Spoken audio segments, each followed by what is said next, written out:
Hello, and thanks for stopping by.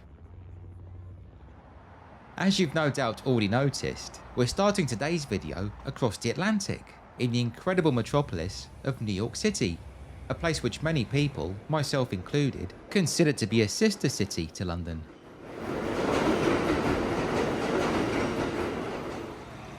I filmed this footage in October 2023, and it was whilst on this trip that I discovered New York's High Line, a linear park elevated above street level which runs for 1.5 miles, or 2.3 kilometers, through Manhattan's west side. The High Line was built along an abandoned branch of the New York Central Railroad, which had opened in 1933 to handle freight, and as such was directly connected to a number of factories and warehouses. The line closed for good in 1980, after which it fell into a derelict state, as can clearly be seen in the 1984 Art of Noise video close to the edit, which was filmed on the rusting tracks. The old elevated railway faced complete demolition until a non-profit organisation, the Friends of the High Line, was formed in 1999 to campaign for its regeneration, and it was thanks to their efforts that this splendid park and art space was finally unveiled in 2009. New York City's High Line is of particular interest to me, not only because it offers a great place to take a stroll and admire some amazing views, but also because it resonates with a similar linear green space back in London, which also happens to have been forged from a lofty abandoned railway line. The Parkland Walk. Based almost entirely within the Borough of Haringey, London's version of the High Line is formed by two distinct sections. A 2-mile, or 3-kilometre, stretch from Finsbury Park to a point close to Highgate tube station, and a shorter path towards the north, which links Cranley Gardens to the top of Muswell Hill. What I'd like to do now then, is to take you on a tour of London's Parkland Walk, heading from east to west. And as we go along, I'll tell you all about the former railway line's history, and point out some other sites of interest on and around the route. Although I must warn you, there are one or two aspects of the walk which you may find a little creepy.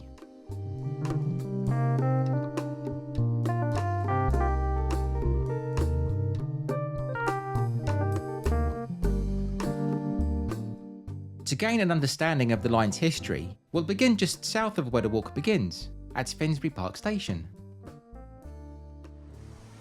Originally known as Seven Sisters Road Station, Finsbury Park opened in 1861. It switched to its current name 9 years later, to match the larger Victorian Park, which had been established nearby in 1869. Today, Finsbury Park Station, which lies on the East Coast Main Line, carrying trains between King's Cross, the north of England and Scotland, serves as a major London interchange, connected to national rail services, the Tube, and a large bus station. At around the same time the original Seven Sisters station opened, a company called the Edgware, Highgate and London Railway was formed for the purpose of creating a branch line from here at Finsbury Park over towards Edgware, a distance of about 8 miles. This suburban line between Finsbury Park and Edgware opened on the 22nd of August 1867, by which point it had been taken over by the Great Northern Railway. You can still see remnants of a platform which served the line on the western edge of Finsbury Park Station, opposite Platform 8. And if you peer over this footbridge, you can spot where trains heading to and from the branch line would have diverged. Let's head out now then onto the Parkland Walk itself, which opened to the public in its current guise in 1984.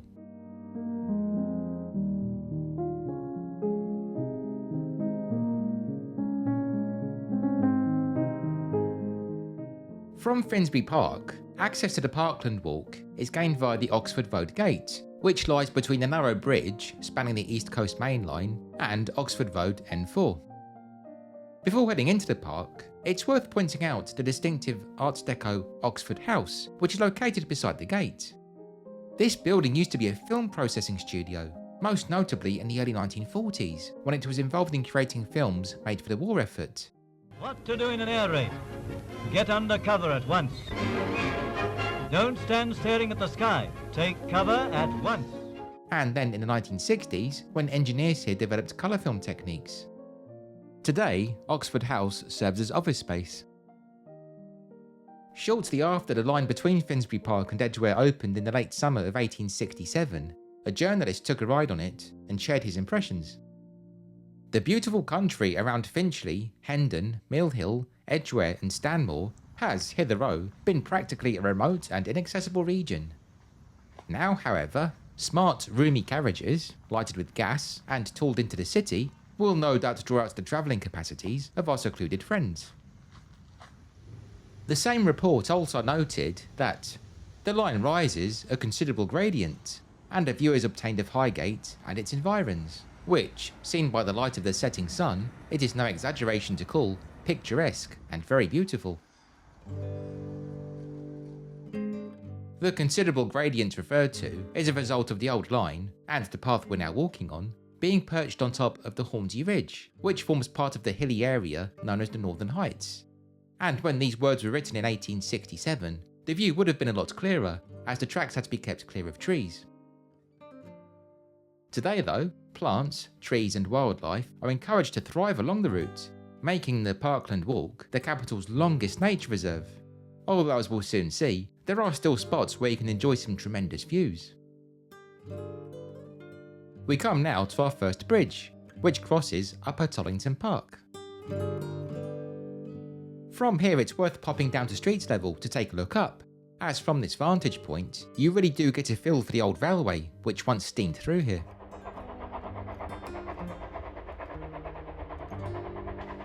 A few minutes after passing Upper Tollington Park, a path on the walk's northern side leads down to Lancaster Road, and if you're interested in football history, it's worth taking a quick detour here, as just around the corner at 73 Lancaster Road, you'll find a blue plaque in honour of Laurie Cunningham, who, amongst many achievements, was the first British footballer to sign for Real Madrid.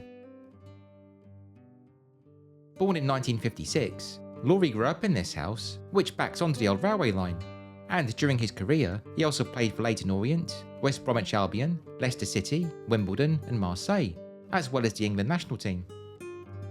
Tragically, Laurie Cunningham was killed in a car crash in 1989, aged just 33.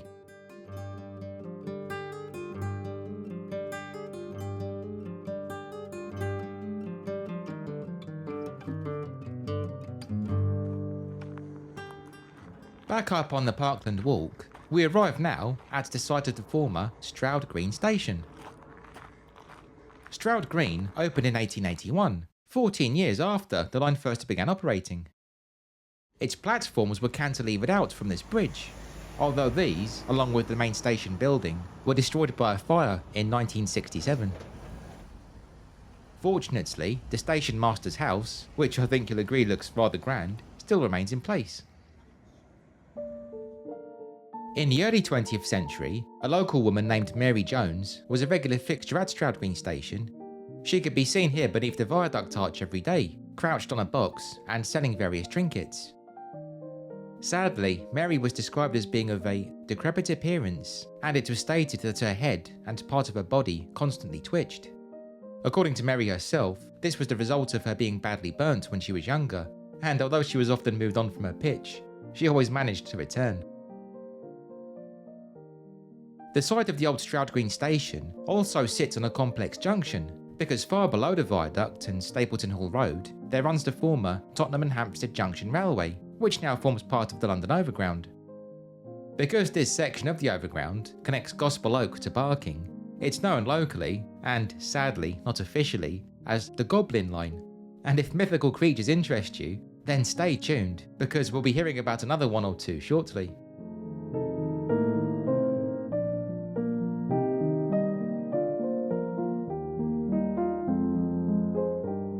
As mentioned earlier, the platforms and station building at Stroud Green were wiped out in a blaze in the 1960s. By that point though, it didn't really matter, as the line had closed to passengers on the 3rd of July 1954, a result of increased competition from cars and the tube network, along with problems caused by coal shortages. The line continued to carry freight though, as it always had done. Indeed, the ability to transport building materials along it had helped spur property development in the area during the 19th century, and as we'll later see, it was even utilised by London Underground for a time until the tracks were completely discarded in 1970. The next bridge crosses Mount Pleasant Villas, a pretty steep hill which gives a good idea as to just how hilly the geography is around here. The high ground which runs just north of here, close to the covered reservoir, is known, rather charmingly, as Hogsback Ridge. For a short distance from Mount Pleasant Villas, to just beyond Crouch Hill, the path dips into the Borough of Islington. This stretch aside, the entire Parkland Walk is located within Haringey.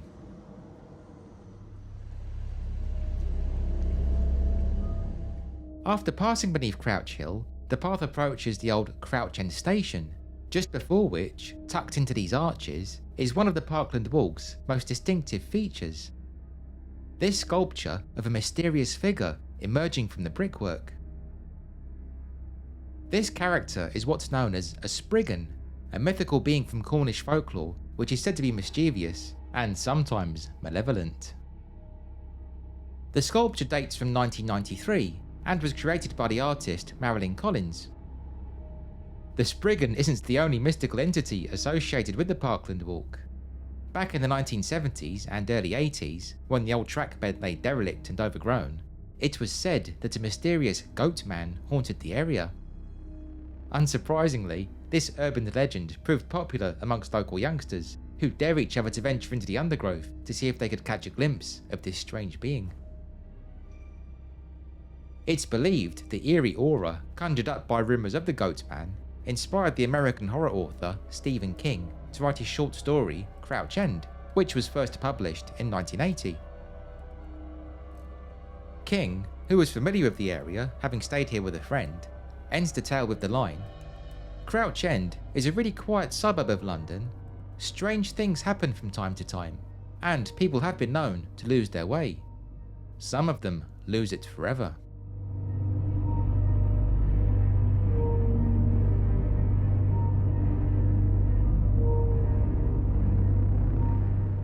After our encounter with the Spriggan, we arrive now at the site of Crouch End Station, which is older than the previous one at Stroud Green, having been established when the line first opened in 1867. As you can see, parts of Crouch End Station still remain, most notably the long platforms, which date from the mid-1930s. The station building itself was demolished in 1977 and replaced by these brick arches, which were supposedly designed in this manner to afford a view of the abandoned line. Walking down these steps and along the platform, you can get a feeling of what it was like to catch a train here, if you drum up enough imagination.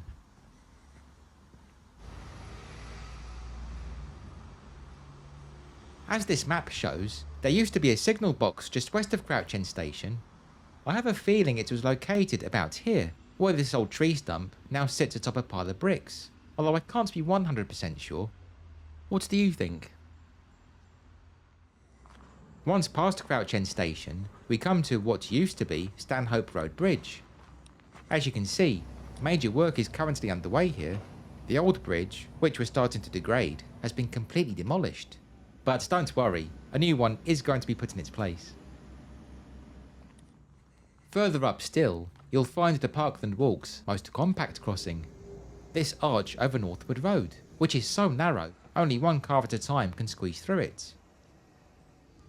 Indeed, it was initially designed as a so-called cattle creep, an arch that was just large enough for cows to pass through, this still being a relatively rural area back when the line was new.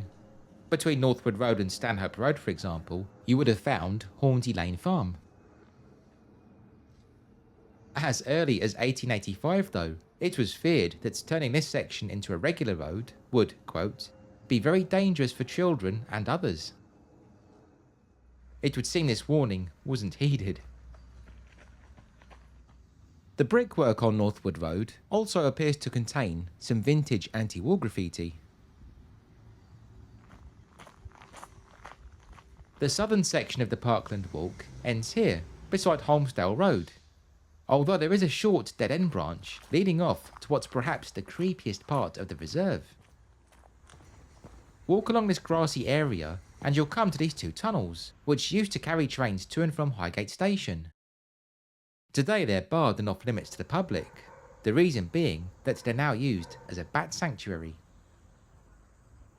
If that's not eerie enough for you, Well, whilst filming here, I ventured off towards this adjoining embankment, where I found something pretty disturbing. Someone, quite recently it would appear, has decided to nail a collection of cut-up dolls to this tree. It's bizarre, isn't it? Like something the villain Sid Phillips from the first Toy Story film would have done. Do you know what the significance of this gruesome display is?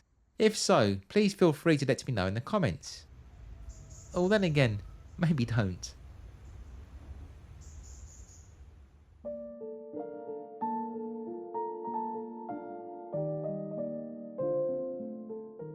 After passing through the tunnels into Highgate Station, trains would then push on towards Finchley, Hendon, Mill Hill and Edgware, areas which, today, are now served by the Northern Line. In fact, at one point, it was hoped the stretch of Parkland Walk, which we've just explored, along with the second stretch towards Alexandra Palace, which we'll be seeing shortly, would themselves become part of the Northern Line, as envisioned in the Northern Heights expansion project, which was mooted in the 1930s. Unfortunately, this ambitious scheme was scrapped due to the outbreak of World War II, although the above-ground station at Highgate was rebuilt in preparation for it. That incarnation of the station still exists amongst the undergrowth, and ghostly sections of it can still be glimpsed here and there. Highgate Tube Station, meanwhile, which lurks deep beneath its older counterpart, is still very much in business.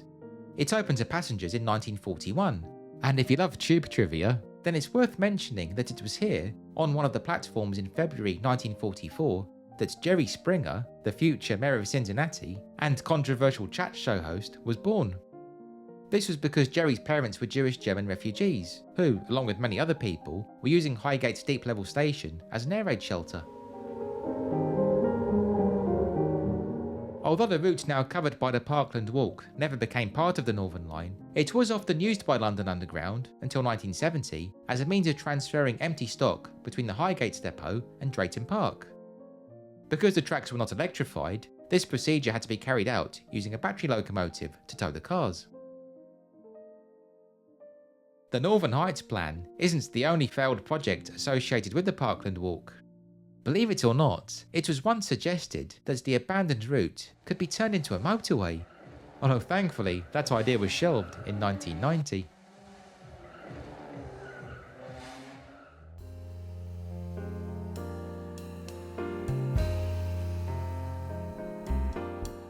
By far the most famous building in this part of London is the mighty Alexandra Palace, which first opened in 1873 as North London's answer to the Crystal Palace in Sydenham.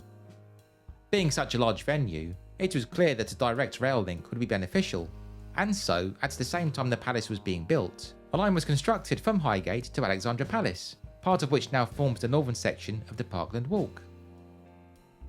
This new line branched off just north of Highgate Station, and to avoid a steep gradient, which steam locomotives would have struggled with, it curved around Highgate Wood. Highgate Wood, which comes under the Corporation of London, isn't officially part of the Parkland Walk, although it's a perfect place to walk through if you're heading between the two branches and don't mind taking the long way round. Plus, by walking through it, you can still trace the path of the old railway line.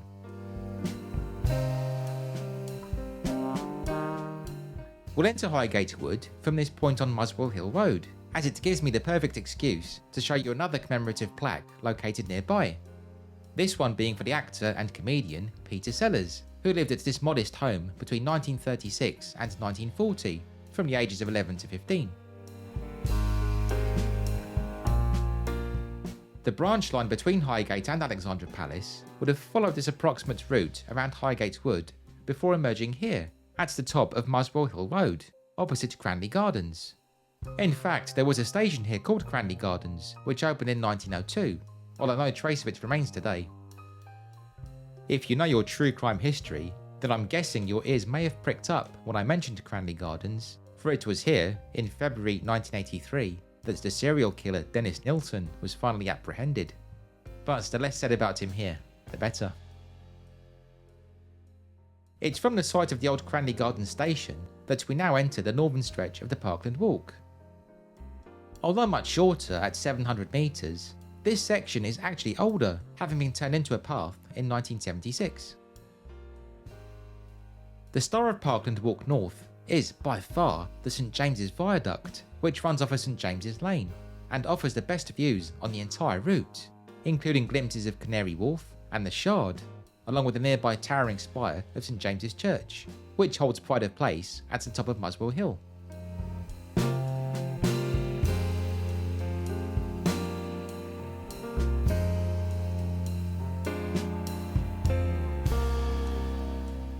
It's here, on Muswell Hill itself, that the Parkland Walk North ends. There was a station called Muswell Hill here, although as with Cranley Gardens, no trace of its remains. The site is now covered by a primary school. Although the Parkland Walk stops here, we can continue our stroll and still follow the path of the old railway line up through the lovely grounds of Alexandra Palace. You can see the passage of the old route here, and again where this abandoned bridge now stands. The branch from Highgate then terminated at this spot, outside the palace's north terrace. Unlike its counterparts further back along the line, the old Alexandra Palace station building still survives.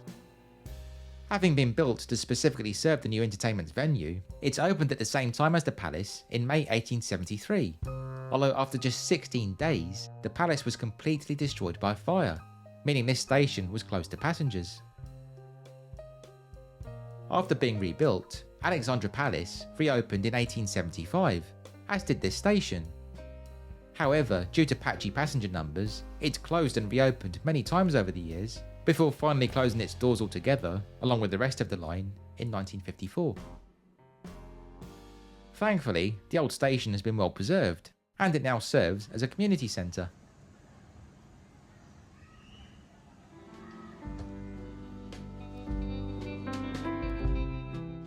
Thank you so much for watching.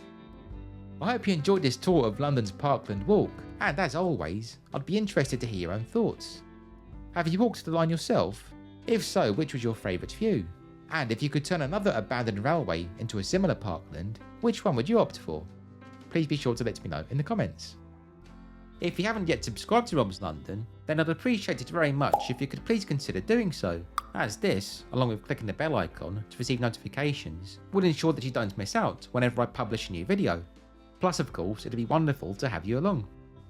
If you're feeling extra generous, you can also support my work with a tip via either my Ko-fi account, which I'll link below, or the YouTube thanks button, which appears as a heart icon beneath the video. Any such financial donations are of course greatly appreciated, and they really do help go towards creating content. Anyway, on that note, thanks again for watching friends, stay well, and please be sure to stay tuned.